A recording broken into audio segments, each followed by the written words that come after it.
What if I told you that Off-Campus Season 1, starring Garrett and Hannah, was just a warm-up for what's coming next? If you've been eagerly waiting for Season 2 on Prime Video, get ready because it's already been confirmed that the new season will adapt The Score, the passionate story of Dean and Allie. Today we're diving into the secrets, past traumas, and unexpected twists the series is about to reveal. Get ready to discover what becomes of the entire hockey team. As seen in Season 1, Allie Hayes, Hannah's best friend, finds herself going through a crisis. She's trapped in the fear of graduation and running from a destructive breakup with her boyfriend Sean, who is determined to crush her dream of becoming an actress and turn her into a housewife instead. Desperate to stop him from showing up uninvited, Allie ends up spending a weekend at Garrett's house with the guys. But the only one there is Dean de Laurentis, the campus's ultimate playboy. Ultra-rich, spoiled, and used to one-night stands. The two of them end up drinking away their emotions in tequila. The chemistry explodes, and they spend the night together. For Allie, who has never had casual relationships before, it's a total shock, and she asks him to keep it a secret. But for Dean, something he's never experienced before happens. He realizes he can't focus on anyone else anymore. And he becomes completely fixated on Allie. Through intense text messages and a push-and-pull dynamic, Allie slowly falls for Dean's charm, and they begin a secret affair. But behind Dean's arrogant facade, there are scars. During a Thanksgiving trip, Dean confesses to Allie the origin of his reputation.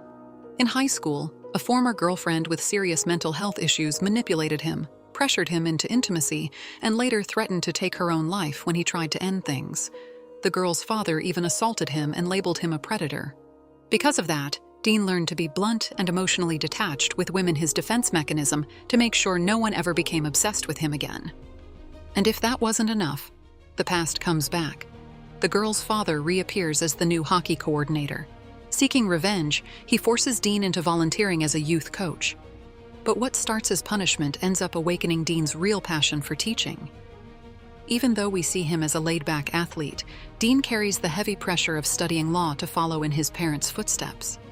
The problem is, he doesn't feel passionate about it yet. He still gets good grades effortlessly. This sparks a brutal rivalry in class with Sabrina James, an ultra-competitive law student who can't stand Dean for being a spoiled rich kid. Sabrina studies day and night to get into Harvard in order to escape her past. Seeing Dean take his future so lightly enrages her. They become academic enemies, and the entire hockey group starts seeing her as the enemy of the house, without imagining the twist life has in store later on. Through encounters and deep conversations with Allie, Dean and Allie's connection becomes real, and they fall deeply in love. Dean even supports her with the heavy burden she carries, taking care of her father, a former hockey scout suffering from advanced multiple sclerosis. However, Allie's father gives her a cold and prophetic warning. Rich, privileged guys like Dean completely fall apart when life gets truly hard. Those words stick in Allie's mind. Without her knowing, she would soon witness the truth of them herself. That's when we reach a heartbreaking turning point. In the middle of winter, devastating news hits everyone. Bo Maxwell, the football team's quarterback and Dean's childhood best friend, dies in a car accident after his father loses control of the vehicle on an icy road. The group's morale collapses, but Dean is the most affected, immediately showing that there are situations he is not prepared for. Here, the story takes a darker turn, and Allie's father's prophecy starts coming true.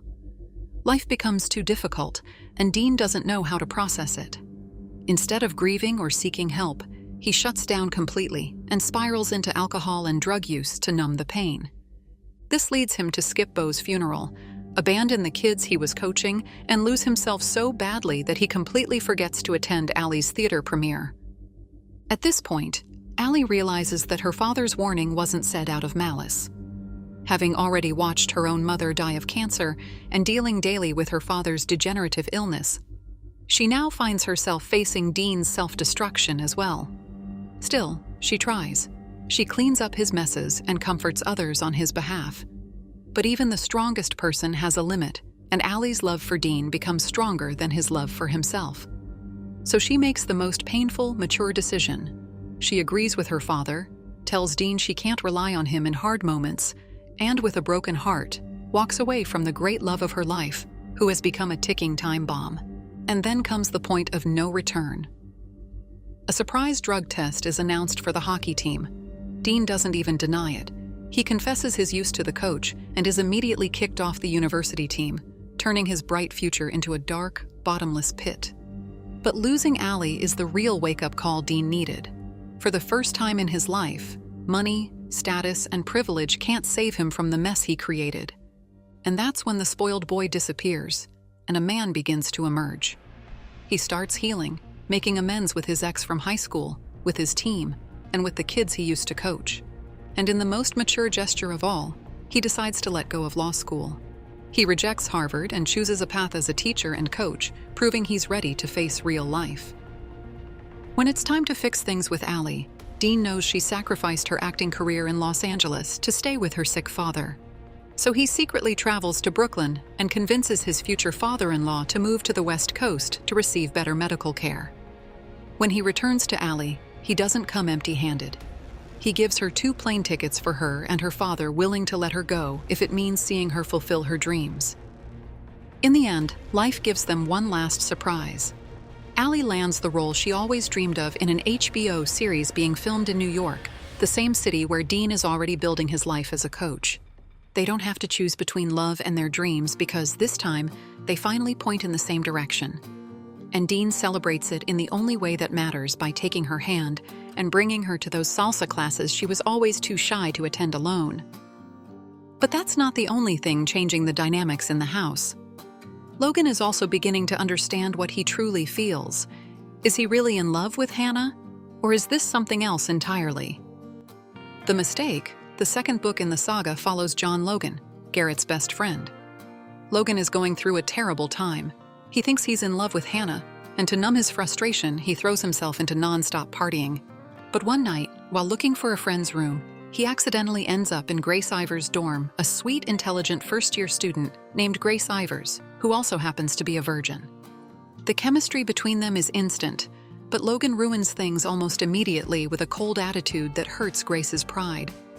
Trying to make it up to her, he shows up at the cafeteria and kisses her in front of everyone, standing up for her against her friends. They start dating, and things quickly become serious. So serious, in fact, that Grace decides she wants Logan to be her first. And that's exactly the moment Logan can't go through with it. He stops her, looks her straight in the eyes, and tells her the truth, that from the very beginning, he was using her as a distraction. That while he was with her, he was thinking about his best friend's girlfriend, Hannah. He could have stayed silent, but he didn't. Because taking someone's virginity while thinking about someone else isn't a mistake, it's a betrayal. And Logan, for all his flaws, couldn't go through with that. Grace's rage is uncontrollable, and she ends things immediately, deciding to leave for Paris to spend the summer with her mother. With Grace gone, Logan finally does what he had been avoiding for months. He confesses his feelings to Hannah. And that's when he realizes the truth: he was never actually in love with her. He only wanted the kind of relationship Hannah had with Garrett. But he had chased that idea for so long that, without realizing it, he lost the one person he could have built that future with. 3 months later, Grace returns to university completely transformed, with a new look and a new attitude that won't let any man play with her emotions again. When Logan goes to ask for another chance, she gives him one condition he never expected. He must complete a list of ridiculous romantic tasks, all far outside his comfort zone. And that's when we see this hockey giant writing love poems, folding 100 origami hearts, and searching for blue roses. Grace wants to know how far he's willing to go for her, and whether Hannah is truly in the past. Logan completes everything, earns her forgiveness, and Grace finally allows herself to believe he only thinks about her when they're together. They become inseparable. But just as his love life improves, family drama puts his hockey future at risk. His brother leaves town, and Logan is forced to take over his father's mechanic shop, his father being a severe alcoholic. One night, Logan finds his father on the floor, completely broken, and something inside him snaps. In that moment, he stops seeing himself as a future NHL player and starts seeing himself as nothing more than the son of an alcoholic. Desperate, he tries to push Grace away so he won't drag her down with him, but she refuses to leave. Even Grace's father steps in and becomes a father figure of support in his darkest moment. And that makes Logan realize something. He's not alone. He has Grace, her father, and his friends. But none of it feels like enough to change his reality. One piece is still missing: his own father. The team coach, desperate not to lose one of his biggest prospects, steps in. He confronts Logan's father and makes him realize that his addiction isn't just destroying his own life, it's destroying his son's as well. Logan's father finally has a wake-up call. He can't let Logan lose the opportunity of a lifetime because of him. And for the first time, he chooses rehab not only for himself, but out of deep gratitude for everything his son endured while his world was falling apart. Logan realizes that pushing Grace away isn't the answer. So to fix his love life and set things right, he goes to her radio job and interrupts the broadcast to confess to all the listeners that he loves her and that he won't regret what he feels. Things start improving in every way. With renewed support from his father and a girlfriend who refuses to leave his side, Logan makes it into the NHL draft alongside Garrett. His father celebrates 2 years of sobriety, and the whole family cheers from the stands. With 3 happy couples in the house, it feels like nothing could shake their peace. But in the middle of the celebration, Tucker walks through the door and drops a bombshell that freezes everyone in place. He's going to be a father. And the mother? It's none other than Sabrina James, the perfect law student, and Dean's absolute academic rival. This is how the goal begins, going back to the early days of Dean and Allie's romance, but this time from Tucker's perspective, finally revealing the reasons behind his mysterious late-night disappearances. It all starts one night when Tucker goes to a bar and sees Sabrina James for the first time, what he immediately describes as love at first sight. But she isn't like the girls who usually chase hockey players. Sabrina is completely different. She has no interest in a man's athletic status. She has one goal: graduate from Harvard and break her family's cycle once and for all. Her life has been anything but easy. Her biological father was never in her life. Her mother abandoned her as a child, leaving her with her grandmother and a man who was always drunk and looked at her in a way that made her lock her door every night. Sabrina grew up without any reliable adult figure and learned early on that the only person she could trust was herself. That night, as they talk, Sabrina is completely honest. She doesn't have time for dating or relationships. There's one detail Tucker doesn't know. She has a rule against getting involved with hockey players, but something about that conversation breaks her boundaries anyway. By the end of the night, they end up in Tucker's truck. The next morning, she blocks him.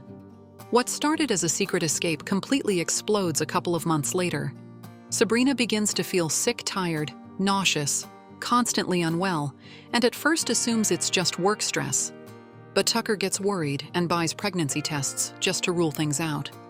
Sabrina takes the test, and the result leaves her completely frozen. She's pregnant. In that moment, her world comes crashing down. She's terrified of repeating her family's history, especially her mother's pattern of being left alone to deal with everything. And she fully expects Tucker to disappear the same way, but Tucker's reaction is nothing like she expects.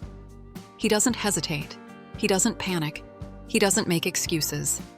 He stands in front of her, looks her in the eyes, and tells her firmly that he will be by her side no matter what she decides. He won't leave her alone. But Sabrina's trauma runs too deep. She can't process that kind of stability. She assumes his kindness must come from obligation or pity. And just when things start to settle, tragedy strikes. Beau's accident. The entire group is devastated. Beau was the bridge between the hockey and football teams, a friend to everyone. But Tucker can only think about Sabrina. Beau had been close to her, and his death completely breaks her. And yet, Tucker stays. He shows her that he will always be there, through everything. From that point on, the story becomes a lesson in loving someone who is broken and terrified of repeating their family history.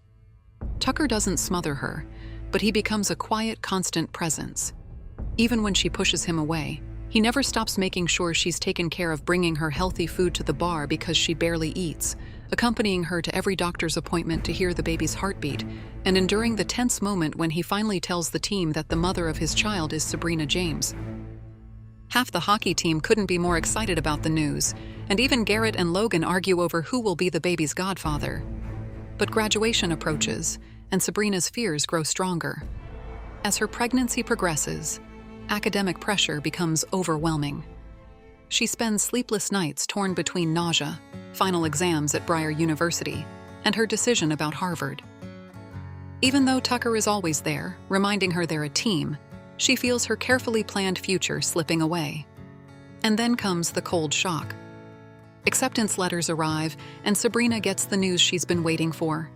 She's been accepted into Harvard Law School. It's her dream come true, but the joy lasts only a second. How can she move to Massachusetts, survive one of the most demanding academic programs in the world, and raise a newborn at the same time? Meanwhile, Tucker faces his own crossroads, the NHL draft. He has offers on the table, but instead of choosing the most prestigious team, he makes a defining decision: he joins a Boston area team. Not for status, but to stay close to Sabrina and their child. The moment of truth arrives in spring. The baby comes earlier than expected, and amid chaos, emotion, and nerves, a beautiful girl is born, Jamie. Holding her first shatters every remaining doubt Sabrina had left. There are no more walls, no more fear of depending on someone. They are a family. But the first months are brutal. Exhausted physically and mentally from trying to be both the perfect mother and the perfect student, Sabrina makes the most mature decision of her life. She postpones Harvard for 1 year, not giving up her dream, just recognizing that Jamie needs her now. Tucker supports her completely, showing her that waiting doesn't make her any less successful. To solidify their new life, Tucker surprises Sabrina with a beautiful house in a Boston suburb. They are no longer two college students dealing with an unexpected situation. They are a real family that chose each other despite everything. And the ultimate proof that support changes everything comes at the end of the book. The epilogue, set years later, reveals that Sabrina achieves her dream and more. She's thriving in her second year at Harvard, with both of her loves right by her side. Tucker, the man who never left her, and their daughter, who will never grow up wondering what it feels like to be abandoned. Sabrina not only broke her family pattern, but also built a life where she would never again feel alone or abandoned. Tucker, on his end, opens his own local business, a bar that works exactly as he hoped, giving him everything he always wanted: Sabrina and Jamie. Sabrina started this story believing that love was a weakness that would drag her down. But Tucker proved to her that when you find the right person, love becomes the greatest goal of all, and the greatest reward. But the story of this hockey team doesn't end with graduation. 3 years later, real adult life hits them head-on. The final book in the saga, The Legacy, is told through 4 short stories that show where each of the hockey team's relationship stands. To begin with, Logan and Grace are struggling to sync their schedules and spend time together. Grace starts feeling like their relationship is becoming boring. To bring the spark back, Logan, now a professional player in Boston, plans a romantic New Year's getaway to Vermont. But poor planning turns the trip into chaos when they get caught in a snowstorm, stranded with a cheap bottle of champagne and completely cut off from the world on New Year's Eve. Still, they make the best of it. They spend the night in the back of the truck laughing, staying warm, and rediscovering their spark in a messy, imperfect, but very real way. Eventually, they are rescued by a tow truck and arrive at the hotel soaked, exhausted, and laughing at how ridiculous everything was. That's when Logan realizes something. He doesn't need the perfect dinner or a rehearsed speech. He just needs her anywhere, even in the middle of a storm. Luckily, they find out the hotel owner is authorized to officiate weddings, and suddenly, everything falls into place. Logan decides to propose, and Grace says yes through tears. They secretly get married without telling anyone, adding a fun and chaotic twist to their love story. Meanwhile, Dean and Allie are still going strong. Dean has found his calling in the most unexpected place, coaching hockey at a private school in Manhattan, the same job that once started as punishment, but ended up becoming his life. And Allie is thriving in her acting career, finally part of a successful TV series. Feeling like the timing is right, Dean decides to take their relationship to the next level and buys a stunning Tiffany ring. After a disastrous rehearsal speech with his friends, he plans an intimate dinner where he intends to propose. But things don't go as planned. Allie interrupts him before he can even get down on one knee. She panics at the idea that engagement means immediate marriage and babies, something she's not ready for. Dean feels humiliated and shuts down for a few days, believing that no matter how much they love each other, Allie doesn't see the same future. But thanks to her co-star, Allie realizes Dean is simply looking for emotional reassurance, not pressure. She tracks him down to a hotel, and this time, she's the one who gets down on one knee and proposes. He says yes. Tucker and Sabrina leave baby Jamie with her grandmother and go on their honeymoon. The trip feels cursed from the very start. An emergency landing, a jellyfish sting, and a coconut that knocks Sabrina out. In the middle of the chaos, real tension explodes. Tucker admits he hates his business, and Sabrina realizes she doesn't even know what kind of lawyer she wants to be.